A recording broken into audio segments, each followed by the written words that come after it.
Donc voilà, c'est un multimètre, voltmètre, ampéromètre, etc. Mais là on va qu'utiliser le voltmètre. Donc ensuite, j'ai deux lampes fluo compactes pour l'expérience. Donc une qui va servir à mesurer, c'est-à-dire celle-là, et une qui va servir de lampe cobaye pour voir combien elle émet.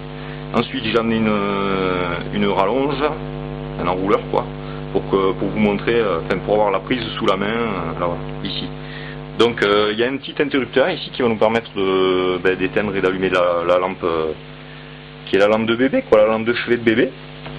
Donc je vais vous expliquer le principe. Ça c'est une lampe fluo compacte, mais la différence elle est noire parce qu'elle est faite pour émettre des UV, et à l'intérieur il y a un mélange de gaz qui a la propriété de récupérer les ondes magnétiques et les transformer en volts. Donc en fait c'est un parfait détecteur pour pouvoir détecter les ondes. Et en fait je vais vous montrer ça aujourd'hui. Et cette vidéo est inédite, ça s'est jamais vu. Donc voilà, je vous montre. Donc là en fait on a un petit courant, mais bon c'est normal, il y a le point virgule. En fait là on est sur un calibre, et ici quand il y a marqué 0,023, en fait il n'y a pas un volt là. On n'est pas sur un volt. Donc pour l'instant tout est éteint, donc branché. Donc j'allume la lampe. Tac, j'allume la lampe. Vous voyez la lampe est allumée. Donc elle émet des ondes qui rentrent dans celle-là, et en fait le gaz transforme en courant, et le courant en fait apparaît ici. Et donc qu'est-ce qu'on voit? Que la lampe émet 0,5 volts à peu près. En fait on arrive à capter 553 à peu près 5 volts lorsque la lampe est allumée. Et ce qui est inédit, c'est que maintenant je vais vous montrer qu'est-ce qui se passe quand on éteint la lampe.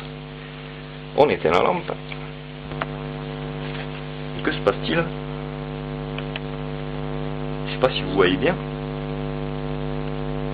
Mais que se passe-t-il quand on éteint la lampe? Le courant est descendu à 0. Bon ben là tout est normal. C'est ce qu'on nous dit sur les emballages, sur les normes. On nous dit quand la lampe est éteinte, il n'y a plus d'émission. Ok, très bien. Maintenant, ce qu'on ne vous dit pas, c'est ça. Regardez bien. Je débranche la lampe et je la branche à l'envers. Alors que logiquement, ces lampes ne sont pas polarisées. Il n'y a pas de sens. Mais en fait, ce que j'ai découvert, et qui est inédit, c'est ça. C'est que la lampe est polarisée. C'est-à-dire que si vous inversez phase et neutre, sans que la lampe soit éteinte, regardez combien il sort. 1 volt 3. 1 volt 33. C'est quand même impressionnant. Je vous le montre un petit peu mieux, voilà.